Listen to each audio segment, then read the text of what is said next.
Hi, I'm Hal Roberts. This is Bridge City News. Here's some of the top stories we've been following. A 4-day ceasefire in Gaza will begin soon between Israel and Hamas, as will a prisoner exchange between the two. We have more information on the car explosion on the Rainbow Bridge border crossing, which left 2 people dead, and if in fact it was a terrorist attack. And we chat with Alberta's Affordability and Utilities Minister about how the province is trying to help make life more affordable for Albertans. Your nation, your province, your southern Alberta. From the heart of Lethbridge, it's Bridge City News with Hal Roberts. Thanks so much for joining us. Negotiators have worked out a 4-day ceasefire between Israel and Hamas in the Gaza region. A spokesperson for Qatar's foreign ministry says that will allow the first group of Hamas hostages to be delivered around 4 o'clock local time on Friday. The group will include 13 women and children. Officials say increased aid for Palestinians, which includes food, water, and medical supplies, will start to flow into Gaza shortly thereafter. The hope is that the momentum from this deal will lead to an end to violence in the region. The Israeli military has unveiled what it says is a major Hamas hideout underneath a hospital in Gaza. A reporter from Associated Press was shown the tunnels located beneath the Shifa hospital. As you can see, it's a very big tunnel. It also has rooms that they can stay here for a long time. They have kitchen here, they have bathrooms here, they have a room with air conditioning inside, and it means that they can stay here for a long time and protect themselves. They use their civilians and they use their hospitals to protect themselves after what they did. I wanted to see with your own eyes, not through the IDF eyes, the method that Hamas uses hospitals as human shield. Against international law, it's a war crime. You saw it with your own eyes. Shifa Hospital is the hugest hospital in Gaza, and it's also the hugest terror facility of Hamas. Hamas battalion commanders were conducting command and control, firing rockets from here, using this place as a terror hub and its tunnels to go out to the street, give directions, get back here. This is the system. Meanwhile, a bulldozer dug a large mass grave in Gaza. A number of workers there carried the alleged 100 bodies to the grave and performed funeral prayers for those who died.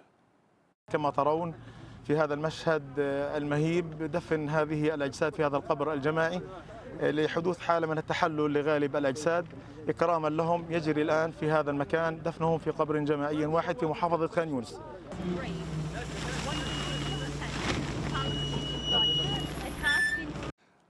Meanwhile, the war between Israel and Hezbollah continues in Lebanon. Yair Pinto from TBN Israel says his country's consistent bombardment of Hezbollah military positions has really weakened the terrorist organization. The fighting on Israel's northern border with Syria and Lebanon continues, and it appears as if Hezbollah was weakened by the constant Israeli attacks against missile launchers, weapons stockpiles, and other terror locations throughout Lebanon. Hezbollah's biggest ally, the Islamic Republic of Iran, is attempting to send more and more weapons supply through Syria. The Israeli Air Force, together with the United States Air Force, are monitoring the Syrian skies and are locating more weapons stockpiles, weapons convoys, and recently an airfield that was used by Iran to transport new ammunitions that included long-range missiles to Hezbollah in Lebanon. There is now more information about the 2 people killed in a car crash and explosion that shut down the Rainbow Bridge border crossing between Ontario and New York State on Wednesday. A Homeland Security document shows the 2 who died were a husband and wife team with no criminal history. The FBI has said the incident shows no sign of terrorist involvement and has turned the investigation over to the Niagara Falls Police Department as a traffic matter. Now, one witness who was at the border crossing near Niagara says she felt the building shake during the explosion. We had a bit of documentation that had to be processed, so while we were waiting for that to happen, to be processed, that's when the explosion occurred. So I didn't see it happen, but I heard the explosion, the big loud noise, and I was in the building and it completely shook. It felt like it was an earthquake. And then we all ran to the window to see what happened because it was obvious that something had happened. And then we saw the big, huge fire and the car that the trunk had blown off, and the debris on the ground. A pillow was spewed out, and then all the smoke and the fire and the fuel was on fire, was spreading towards the parked vehicles. Nobody seemed to be reacting in fear or shock or anything like that. Obviously, it was very surprising that it happened, but there wasn't any kind of running around or chaos. And so within a minute, the U.S. official came into the room where we were waiting and just said, please come with me, we have to evacuate the building. Federal Public Safety Minister Dominic LeBlanc says he and Prime Minister Justin Trudeau are talking to their U.S. counterparts about the explosion. He says the safety of Canadians is of utmost importance, especially at border crossings. We're taking this circumstance very seriously. I think Canadians need to understand that Canadian security agencies, the Royal Canadian Mounted Police, Transport Canada, the Border Services Agency, are doing absolutely everything that Canadians would expect at this moment to ensure that the border crossings can operate safely, that their security is ensured. That work necessarily happens in collaboration with our American counterparts. That's why the Prime Minister and I will be briefed again in the coming moments. And we're receiving regular updates from the Canadian authorities who are coming to ground on those very details with their American counterparts. Federal Conservative leader Pierre Poilievre says Canada is becoming a much more dangerous country to live in. He says hate crimes are up over 150%, and things are getting worse for many, including Jewish Canadians. He says the Trudeau government really needs to ban Iran from operating here in Canada. His divisive, censorial policies have turned Canadian against Canadian, and his weak laws have allowed criminals and other violent operators to walk freely in our streets and terrorize their fellow citizens. So today, Conservatives present a common-sense action plan to protect our people in these times. Our first proposal is we want the government to immediately ban the Iranian terrorist group, the IRGC. This is the most sophisticated, well-financed terror group on planet Earth.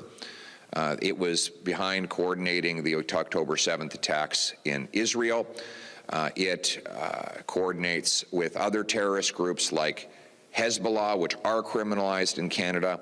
According to a recent Global News report, there are 700 regime and IRGC agents operating with impunity, using stolen money, terrorizing our Persian and Jewish populations, and putting Canadians at risk on our soil. Wow. Well, we saw some light flurry activity here in Lethbridge and much cooler temperatures today. Jeanette Rocher is in now with an early peek at the forecast. Jeanette, it looks like we can expect slightly warmer temperatures as we make our way to the weekend. Well, you know, in my opinion, Hal, weekends were made to be warm and sunny, and that's exactly what this weekend is going to be, at least sunny, beginning on Friday. Let's get out of this dismal gray that we've been experiencing all week. Now, we are expected to see a drop in temperature overnight. We're looking at -10. We could see a slight chance of flurries as well. Then the sky should clear up for a nice sunny Friday, high of only -1. And keep in mind, we're going to see a wind chill factor of -15 in the morning with a 15K wind, but it should warm up throughout the day. And then as we get into the weekend, we're going to see some pluses. So I'll be back later in the show to tell you all about that. Looking forward to it. Thanks so much, Jeanette. A jury has found former RCMP intelligence official Cameron J. Ortis guilty of breaching Canada's secrets law. Jurors found Ortis guilty on 3 counts of violating the Security of Information Act and 1 count of attempting to do so. His defense team say they will appeal.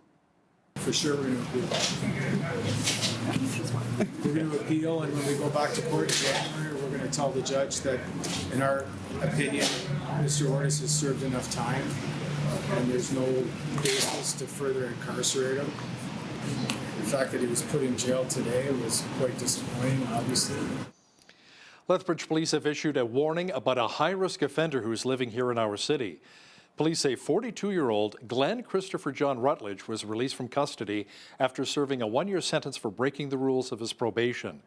They see he has a history of sexually offending female children and that he poses a significant risk of harm to our community. Rutledge is being monitored by the LPS High Risk Offenders Unit. Now, he's bound by conditions, which includes not having any contact with anyone under the age of 16 and no access to the internet. He's also prohibited from attending any public park, playground, or school ground. Now, in case you missed it, here's his picture once again.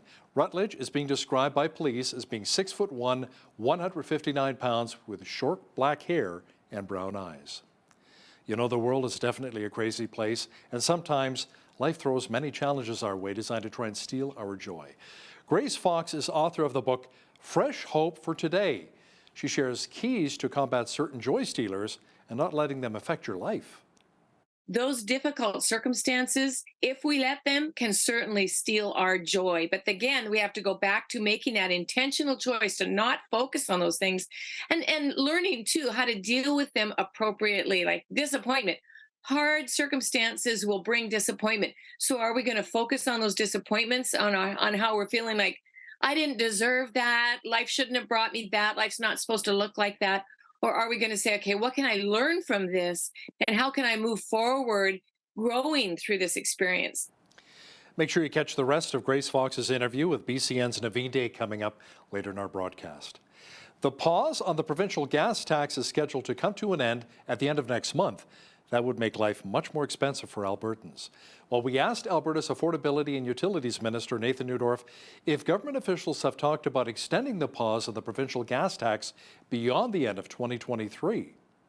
We want to make sure that Alberta invests appropriately where we can to help fill those needs, but not overspend so that we are a driving force increasing that. We introduced Bill 1 to reduce the personal income tax. We are very, very conscious and focused on that. In terms of the fuel tax, we are looking at availability and how that can benefit Albertans. Again, we're working through the entire spectrum of affordability options and how our government can help meet those needs for Albertans. Put you down for a maybe. Minister Neudorf will also discuss other potential measures the province is considering to help make life a little more affordable for Albertans. We'll have details coming up in an interview in the second half of our program.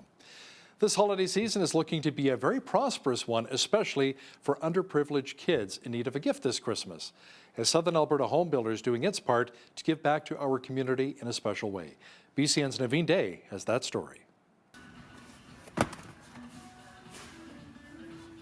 So fun regardless when you just get to do it, eh? So fun. The staff from Avonlea Homes had one of their childhood dreams fulfilled Thursday morning to go on a toy store shopping spree. Although the toys weren't for themselves, Avonlea Homes raised more than $20,000 for the Angel Tree Christmas campaign, and it was time to fill the carts with gifts for underprivileged children. Ron Teislow with Avonlea Homes says his organization really wanted to make an impact this year. Our goal here on our first shop is we'll be shopping for approximately 520 toys. Then we'll do a second shop and we'll do another 500 toys. So our goal this year will be 1,000 toys for the Angel Tree program. Teislow adds it's been a tough year for the home building industry here in our region. Every sale is a tough sale, so the trades feel that. And the entire landscape of house building has changed in Lethbridge especially. But he says hard times are no excuse to limit your compassion. It's sad to be here in the fact that I wish we didn't have to and everything was a lot better in the world that we live in. But it's not, so we decided we're not going to sit on the sidelines. And we really hadn't been, because last year we donated over 625 toys. Avonlea Homes is the presenting sponsor for the 2023 Angel Tree Christmas campaign, which is in its 31st year. For Bridge City News, I'm Naveen Day. An interactive event called Glow opened its doors to the public on Thursday. Media were invited to the Agri-Food Hub and Trade Center on Wednesday evening to take a sneak peek. And Bridge City News, Naveen Day was there to take in all of the vibrant lights and colors. Lethbridge and District Exhibition CEO Mike Workington says the display is a first for Lethbridge. Look, you can see behind me, it really is spectacular, and it's got our team all in the holiday spirit for the past week as they've been setting it up. This is Glow around the world. There are 6 countries: People's Republic of China, France, Mexico, the Netherlands, presented by Westco Construction, India, and the United Kingdom. Those are the 6 countries. We've got some other special announcements happening later this week or next week that will tie in to Glow Gardens and some of the other festive celebrations going on around the community.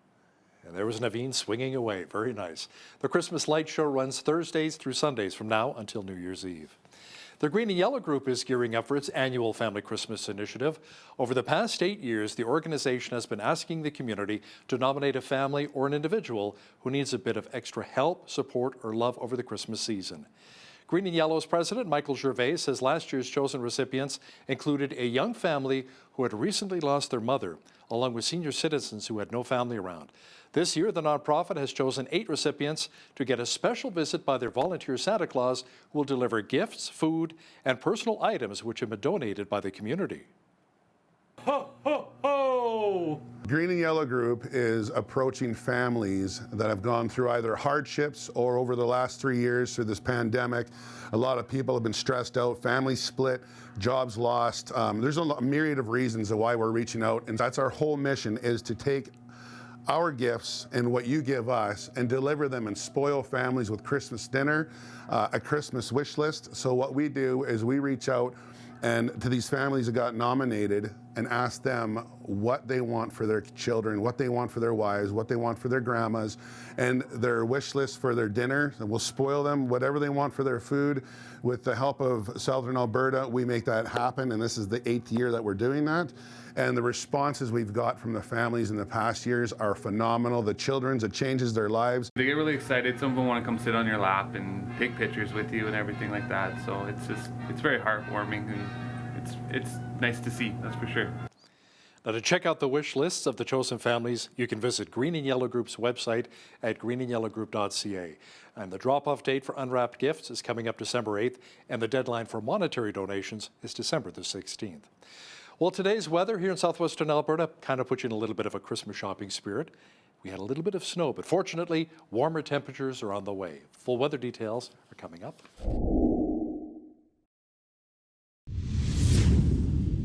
Well, it wasn't quite a winter wonderland today in Lethbridge, but we did see a light dusting of the white stuff. Jeanette Rocher is now with all of the weather details. Jeanette, the snow may be short-lived as the mercury will be climbing as we get closer to the weekend. Yeah, for sure. I'll take some +4s as a win for the weekend there, especially considering our seasonal high right now is 2 degrees. Okay, so overnight, we're going to see that dip in temperature down to -10, 0 for a high. Keep in mind, we're going to see that -15 wind chill in the morning before things warm up a bit. But it is going to remain sunny for the next several days. High of 4, as I said, over the weekend, Saturday and Sunday, all the way up to 7 degrees on Monday, Tuesday.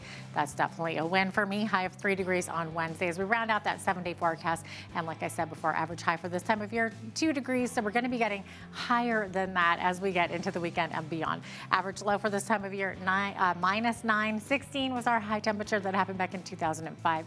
And the coldest one on record on this day was back in 1996. It was a chilly -33. Sun rose this morning at 7:55, sunset this evening at 4:40 p.m. I should really be saying this afternoon and not this evening. So we're looking at 8 hours, 45 minutes, 2 minutes less daylight than we had yesterday. Sunshine on the west coast tomorrow, 8 degrees for a high in Victoria, 7 expected in Vancouver, even a UV index there in Vancouver of 8, if you can believe that. 3 degrees for a high in Edmonton and high of 2 degrees in Calgary with mainly sunny skies. Also 15K winds for both of those Alberta cities. As we look to the rest of the prairies here, 2 for a high in Saskatoon, -2 Regina, -1 in Winnipeg. Mainly sunny skies all around. Keep in mind, though, wind chill. It's going to feel like in the -20s. Regina even expecting a risk of frost as their wind chill is going to feel like a -28. So please brace for that. Middle of the country here, we're looking at a high of 0 in Toronto, seeing chance of flurries, -5 for a high in Ottawa and -7 in Montreal with mainly clear skies. So we're going to see a lot more precipitation in the form of both snow and rain in Atlantic Canada. 2 for a high in Fredericton, looking at chance of flurries there.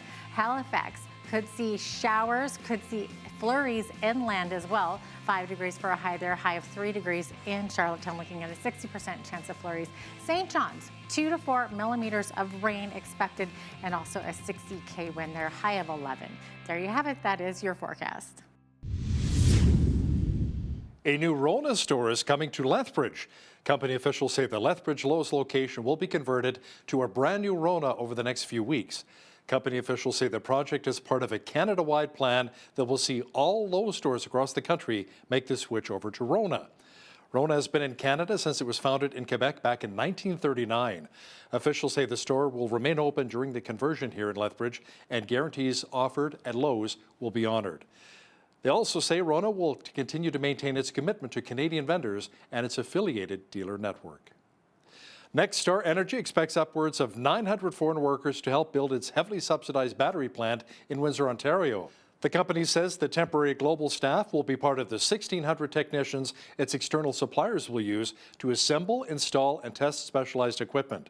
Labor leaders and politicians have expressed concerns about how many local jobs would be created by the plant.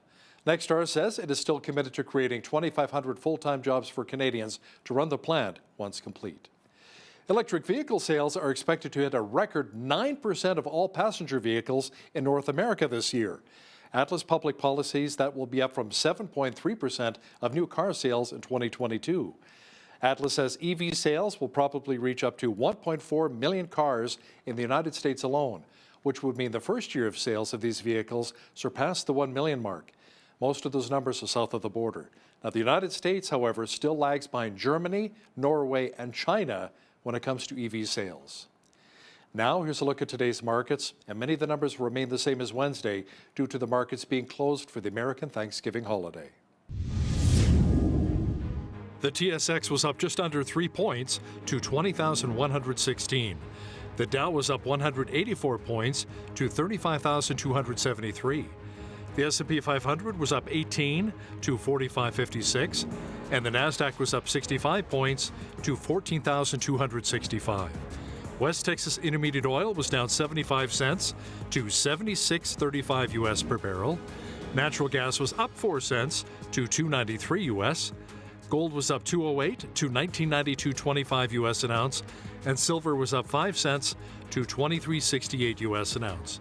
Feed wheat is at $8.98 per bushel, barley's at $6.88, canola's at $15.75, and corn is at $8.26 per bushel. Live cattle December contract was down 53 cents to $174.48. Feeder cattle January futures contract was down $1.20 to $227.13, and lean hogs December contract was up a dime to $68.28. The Canadian dollar was down slightly to 73.01 US.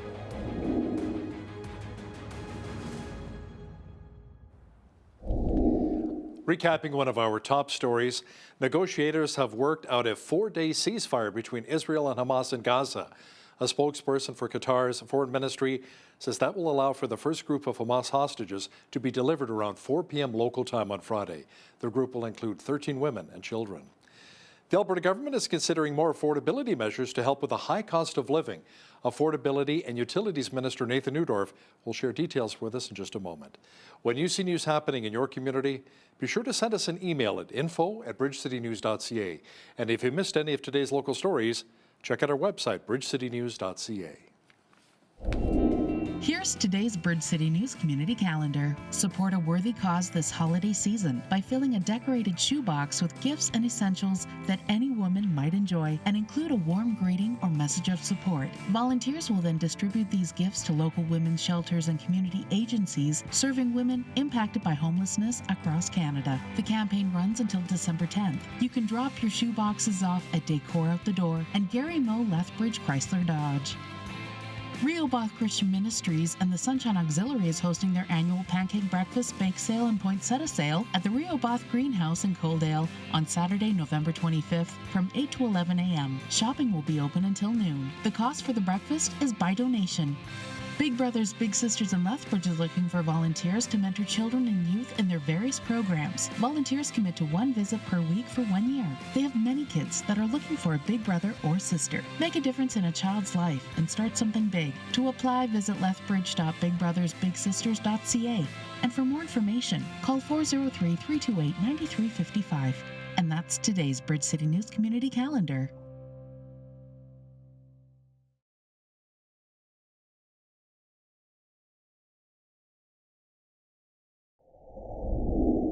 Federal Finance Minister Chrystia Freeland tabled her fall economic statement, and there's a lot of new spending.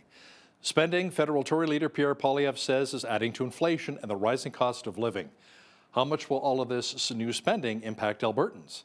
Now, to chat about it in more detail is Alberta's Affordability and Utilities Minister, Nathan Neudorf, who joins us from Edmonton. Nathan, welcome back to Bridge City News. Great to be here, Hal. Thanks so much for having me. You bet. Now, let's talk a bit about some of the new spending and the impact it's having on Albertans. Last year's fall economic statement promised $4.5 billion and a surplus by the year 2027-2028. Now it's forecast to be a deficit of $24 billion. Now, many people would argue, however, it's a good thing. The spending is helping a lot of Canadians and Albertans, including affordable housing. I think we would be more concerned about the inflationary pressures that it's going to add all across the country. Affordability is one of our top concerns for all Albertans, and we want to make sure that new affordable housing initiatives are steps in the right direction without adding a whole lot more challenges on top of that. And one of we think the greatest missed opportunities by the federal government was to expand their tax relief on the carbon tax to way more households, treating all Canadians equally. We're very happy for Eastern and the Maritime provinces that they got relief from that carbon tax. But we think Albertans and Saskatchewan, Manitoba, BC, we all have Canadians that need a little bit of relief from that taxation as well. And we would have preferred to see them move in that direction. How much is that carbon tax really impacting our farmers? As you know, we live in a solid agricultural community here. A lot of the farmers want to see the carbon tax break on propane, natural gas, a lot of the gases they use to dry their grains.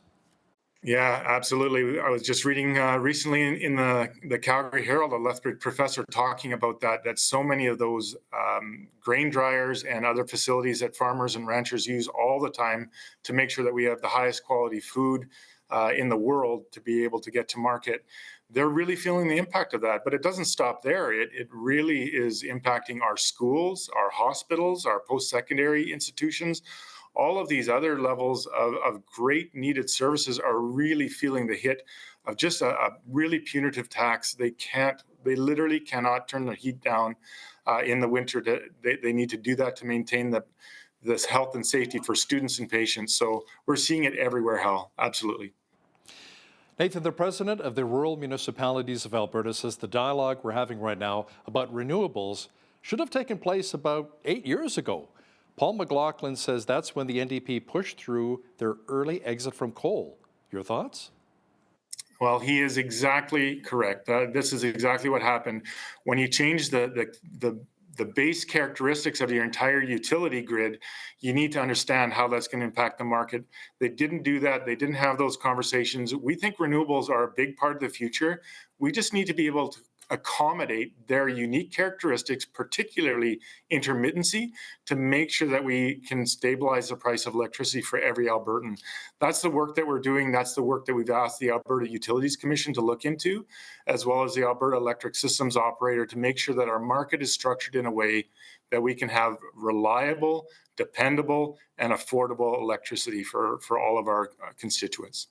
You know, I want to talk to you a bit about that. I mean, with the city of Lethbridge, my electricity rates were through the roof. It was something like 20 cents per kilowatt hour, or it went up to like 30 cents. And I'm like, whoa, I can't afford some of these bills here. So I had to move, and I went to ATCO, and it's about half the price. But the cost of living right now is so high for Albertans, not just electricity, but the natural gas with the carbon tax, impacting so many of us. Absolutely. And that's our number one job in my office in particular, as well as our government, is to make sure that we stabilize and bring that cost down. I'm really thrilled that we have quite a bit of dispatchable electricity coming onto the grid before the end of this year, as well as quite a number coming on throughout the early and midterm of next year.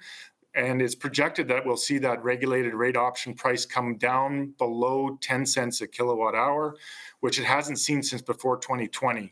On top of that, we are hoping to make structural changes within our market and our entire industry so that it stays there. And then we can continue to work on getting the right mix, getting the right balance, making sure that it is stable price and make sure that it continues to be affordable for decades to come.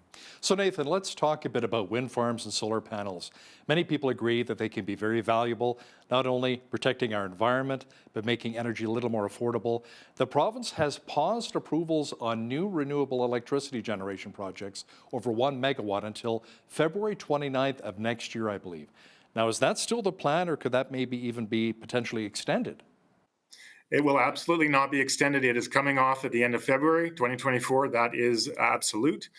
We are doing a ton of work behind the scenes to make sure that we can be ready for that. And we agree with you.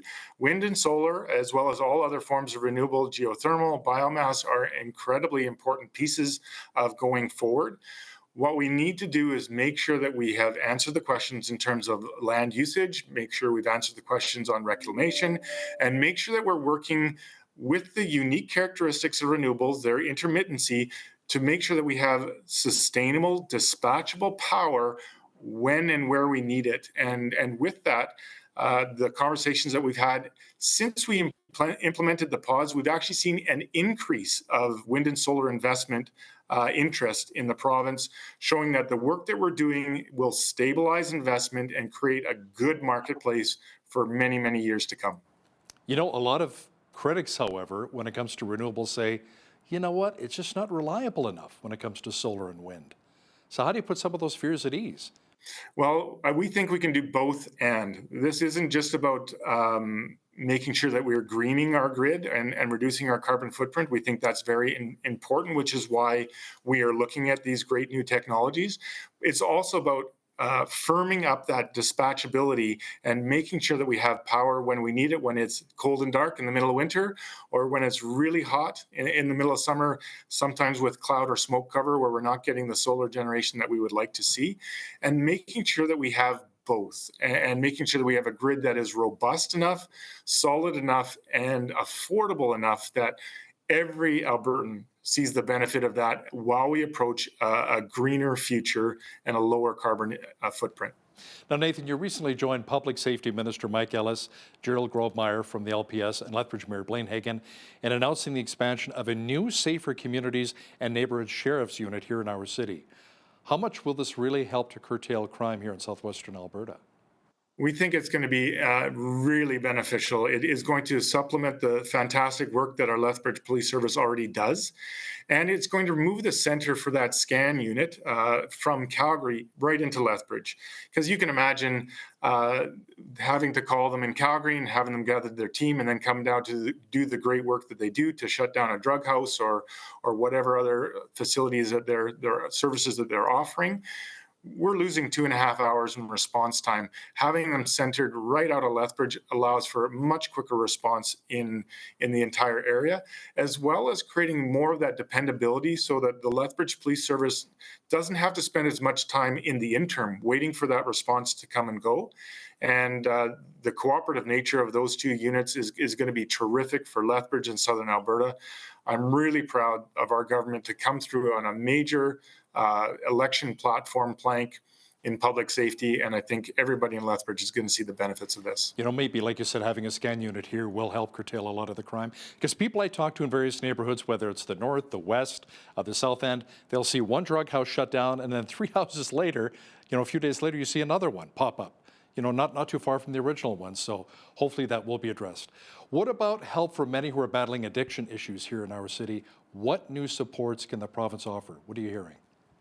Well, again, we've put a huge amount of investment into those supports in Southern Alberta. I'm very pleased to say that our treatment center in Lethbridge was opened in September. They've brought a few people in already, and I believe they're expecting to be at full capacity early in the new year. We are working with a number of supports through our corrections facilities, through our shelter facilities, and all of our partners, including the Blood Tribe. And we're really pleased with their engagement and how they're helping to make sure that this is a full community response to meeting those needs and having access to those supports where and when they need it. Often people, when they hit the bottom, they don't have time to wait for 2 weeks to get a response, and we're very pleased to allow them the access to that almost instantly. I'm glad you brought up the Blood Tribe, Nathan. How is the province working towards reconciliation when it comes to the Blackfoot Confederacy? We've got one of the largest reserves in Canada right outside our back door here. Yeah, absolutely. They have been a fantastic partner. They have really come to the table to be included in the planning and outworking of all of these services. It's not just something that the government is laying on top of them or just providing dollars for. We are really seeking to involve them in the initial stages of planning and collaboration so that we can really turn this into reconciliation and not just reconciliation. And I'm so proud of our Blood Tribe neighbors and our partners in Southern Alberta. They've really taken this on. They have owned some of the challenges, and we're working together to be shoulder to shoulder with them as we face these societal and community issues, and not dictating to them or applying it, like I said, on top of them, has been just a tremendous opportunity to be involved with. Now, you recently attended the grand opening of the Child and Youth Advocacy Center here in our city. Nathan, how important is this facility, in particular for young people who've been the victims of sexual, emotional, and physical abuse? Unfortunately, Hal, it is extremely important. It's one of the outcomes of the pandemic is that it showed us how prevalent some of these situations are, unfortunately, and how much a service like this can truly help. And I think we would all recognize the fact that the sooner we're able to engage with these young children as soon as possible after a horrific incident like this can really drastically and positively change the entire trajectory for the rest of their life. And I think and thank the people at Chinook Sexual Assault Center for their passion for this, their compassion for this, the services that they provide. The technology and state-of-the-art facility is just wonderful. I had the opportunity to tour it. It's very welcoming. It is very safe. It is very private and allows remote access to courtrooms so that particularly youth and children aren't intimidated by a courtroom. They're able to be in the comfort of a smaller room with their caregivers and loved ones. I think this is just a tremendous service, and I really applaud the Chinook Sexual Assault Center for the work that they've done on this advocacy. Let's talk about Premier Daniel Smith's recent announcement that nurse practitioners will soon be able to open clinics across the province. Now, with the ongoing doctor shortage here in Alberta, Nathan, is this really the best option to address many of our healthcare concerns? We think it is a really significant piece to help with that primary care. Nurse practitioners have done a lot of training, a lot of work. They have been advocating for a long time to have better access to meet this ongoing need. And I think they've taken a lot of training, and they are more than ready to step into this role. So being able to provide them more access to all of those patients who don't necessarily have a family doctor. Now, there are levels of need. Certainly, we understand that. There are different things that you go to emergency for. There's things that you need specialists for. But nurse practitioners can fill a large void for people that just need to see someone and don't want to overwhelm the emergency system. So we thank the nurse practitioners for their tremendous work in this area. And I'm very proud that our government has been able to continue to move this forward to fill a need that so many Albertans face right now. Now, you are the Minister of Affordability and Utilities. Let's circle back to affordability for just a moment here, Nathan. Your party suspended the provincial tax on gasoline, but only until the end of this year. That's just around the corner. Has there been any talk of potentially extending it, especially with the high cost of living right now and inflation still over 3%? Many Albertans can't afford to take the hit in the new year. We are looking at every aspect of affordability right now, and particularly with the Minister of Finance, we're looking at all of those things. We are making sure that we're taking fiscal responsibility for the areas that we can. Again, earlier conversation about inflation, we want to make sure that Alberta invests appropriately where we can to help fill those needs, but not overspend so that we are a driving force increasing that. We introduced Bill 1 to reduce the personal income tax. We are very, very conscious and focused on that. In terms of the fuel tax, we are looking at availability and how that can benefit Albertans. Again, we're working through the entire spectrum of affordability options and how our government can help meet those needs for Albertans. Now, Nathan, before we let you go, I wanted to get your thoughts on the potential of an Alberta pension plan and Alberta pulling out of the CPP You know, Premier Daniel Smith says more studying has to be done. We'll have to see a referendum before we move forward. What are your thoughts about a potential APP? Well, I think right now we are at the stage where we want to inform Albertans about the options of the study that we commissioned a number of years ago. We did not pick a conservative-based entity to do this study. We picked Morneau Chappelle, the company that was set up by the federal Liberal MP, Bill Morneau, who was the finance minister for Canada for a number of years. We did our work to show what we think the calculations would be. I know there's criticism of that, but we've asked the federal government to come to the table with what they think those numbers should be. And once we have all that information, again, we want to make sure Albertans have all the information. And if they direct us to go towards a referendum, we will do that. And if they say not to, then we'll do that. We're here to serve Albertans, and we think that they should know their options and how much they have contributed to Canada and Canada's well-being. And I look forward to hearing back from Albertans on this issue. What Albertans have to say, but how about you personally in your heart of hearts? Do you want to pull out of the CPP and see an APP? What do you think? Well, again, Hal, my personal opinion is that this definitely would benefit Albertans, but I'm also proud to be a Canadian, and I want to look at all the impacts to not just how it would benefit us, but how it could potentially impact other Canadians. And again, in my role as MLA, I serve the people of Lethbridge, so that's why I'm waiting to hear back from them a lot more. Affordability and Utilities Minister Nathan Neudorf, thanks so much for joining us today from Edmonton. Thank you so much, Hal. Great to be here.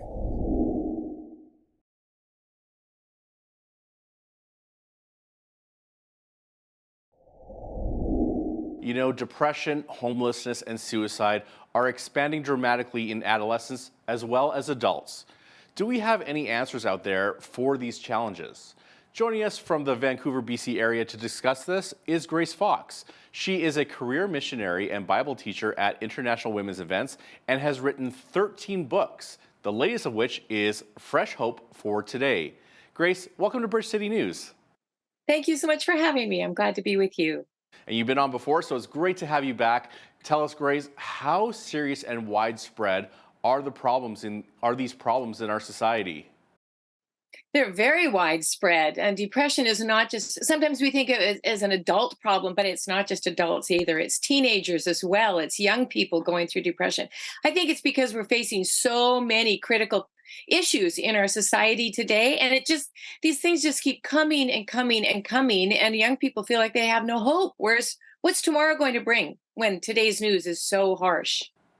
Yeah, and the Bible tells us to be joyful. I mean, there's this one verse that says, rejoice in the Lord always, and then it goes, and again, I say rejoice. Like, okay, so I get it. You want us to be joyful, but we live in a world that is chaotic and full of fear. So how can we choose joy over fear like the Bible wants us to?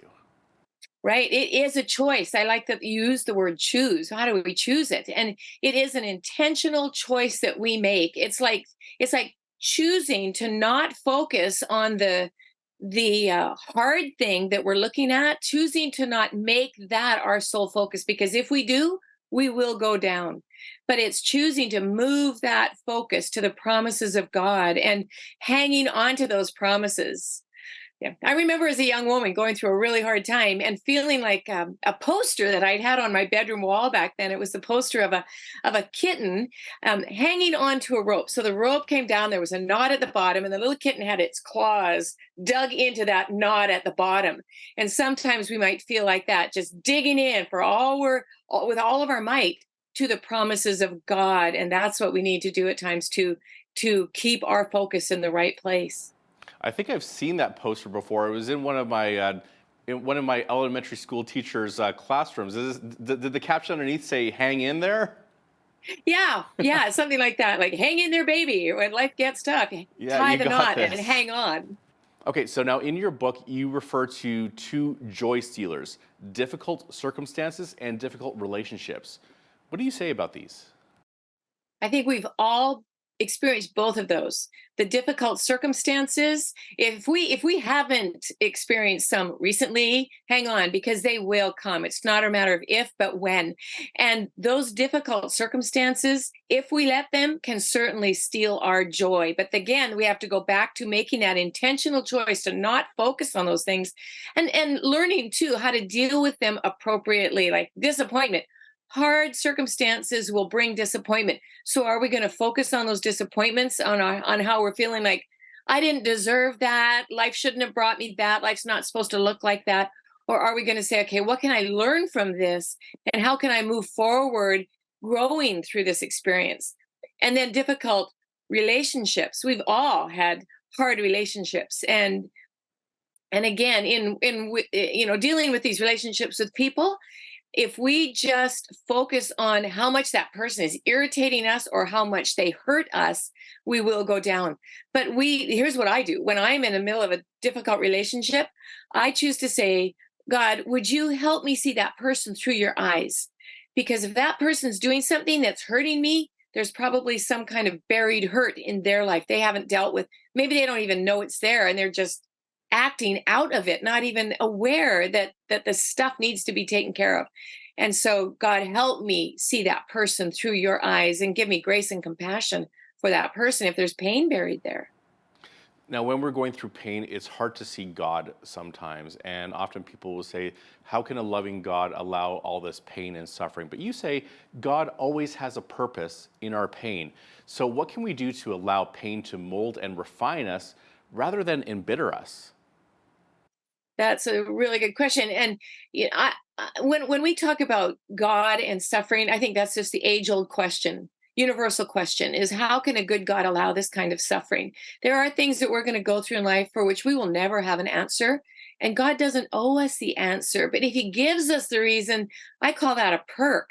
But to be able to hang on to who he is, hang on to his promises, and to say, what is it you want me to learn from this? Not why are you letting this happen? Why me, God? But what do you want me to learn through this?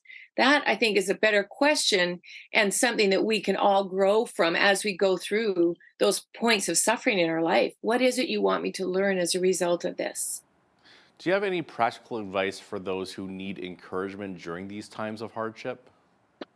Yeah, one thing would be, don't feel like you have to go through this hardship alone. If we try to do this alone, we are like a little lamb that is out away from the flock. And scripture says that there's an enemy out there who is seeking to devour us. So he's going to look for the most vulnerable. And if we're in that vulnerable place of pain, maybe self-pity, maybe starting to get angry about the direction that our life is taking because of difficult circumstances or a difficult relationship, he will look for us, and he will find us vulnerable and take us out. So look for a godly, trusted person who we can go to and talk to and say, would you please pray with me over this and hold me up in prayer? Because sometimes I feel too weak to pray on my own. I need you to come alongside and hold my hands up. And so that is one. And the other one is going back to that choice of joy or giving thanks in all things. We don't feel like giving thanks. So for instance, my husband right now is going through cancer treatment. And do I feel like giving thanks? Not really, not when I see him in pain, but I know that that's what I need to do. And it's a command, because God created my body and my mind to work the way it does. And when I give thanks, then those good hormones are released, dopamine, and these hormones that produce the feelings of contentment and peace. And so I will give thanks that God is in control. I will give thanks that he's with us. I will give thanks that his promises always hold true. And when we give thanks like that, that will work on our behalf and help us to flourish even in the midst of those hard times.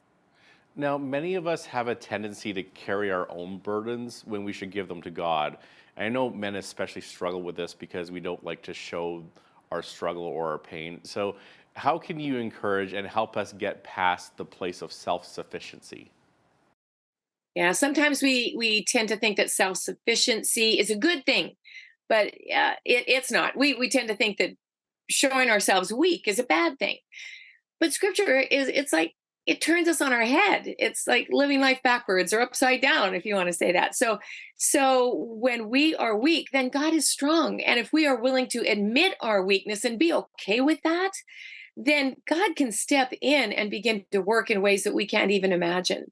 And I think I've learned over time with hard things that I'm okay with saying to God, I can't do this, and saying to other people, I can't do this on my own. I need you to pray for me. I need to know that you're walking this journey with me. And in company, in numbers, there can be strength.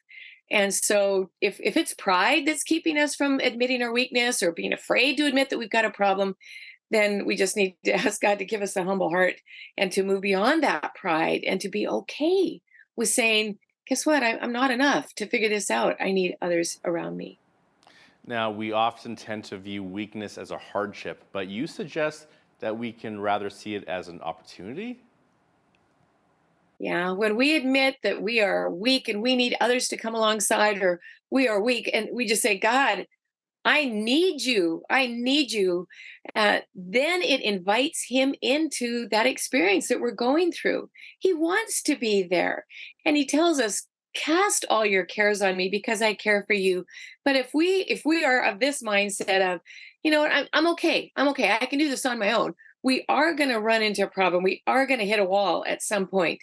And God just wants us to bare our hearts to him. He wants that kind of vulnerability. He wants that kind of freedom on our part to share with him what's going on.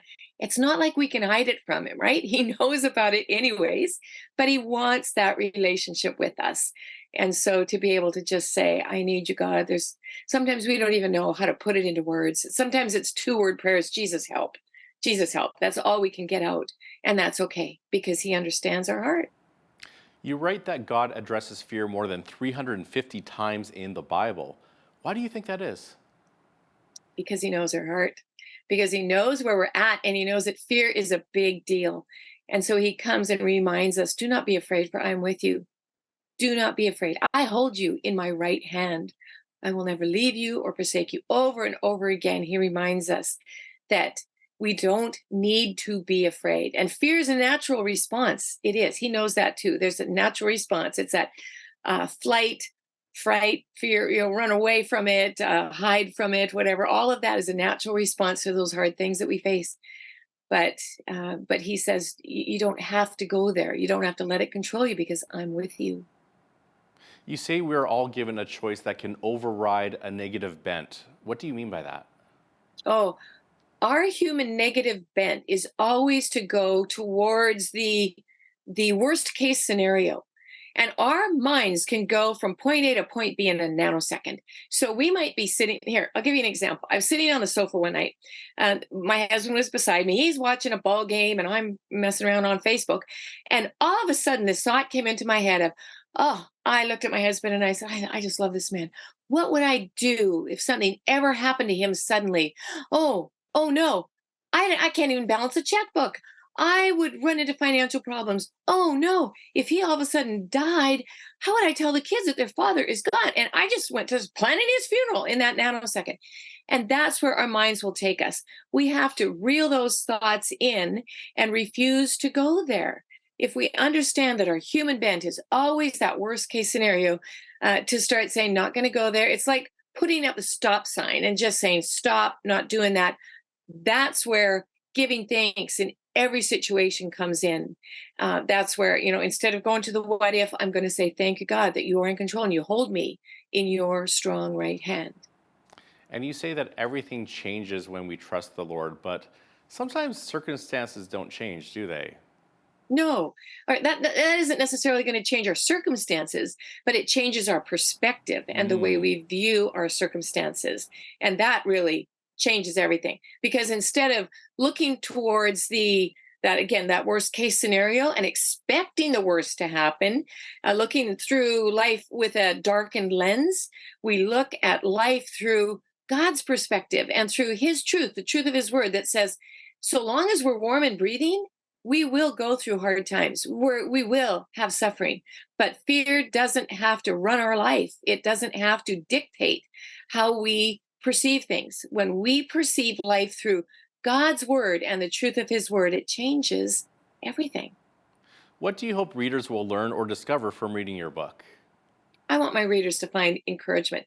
Sometimes we end up in those situations where our minds are so on overload from the hard things that we can't even think straight. We might be sitting at a hospital bed beside the bedside of a loved one who's been in an accident or something. You know, the hard thing has happened, the worst case scenario has happened, and we know we need biblical encouragement. We know we need those promises. We want to hang on with all we've got to that knot, but our mind can't read a long passage. It just needs a nugget of hope.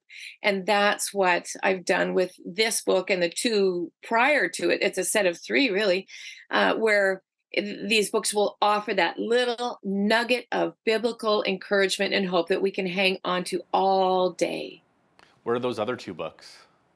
The first one was Finding Hope in Crisis, Devotions for Calm and Chaos. The second one was Keeping Hope Alive, Devotions for Strength in the Storm. And then this was the third one, Fresh Hope for Today, Devotions for Joy on the Journey. That was Grace Fox. She's the author of Fresh Hope for Today. Grace, thanks so much for being with us today. Thank you for having me. Excellent. I'm Naveen Day. On behalf of all of us here at Bridge City News, thanks for watching.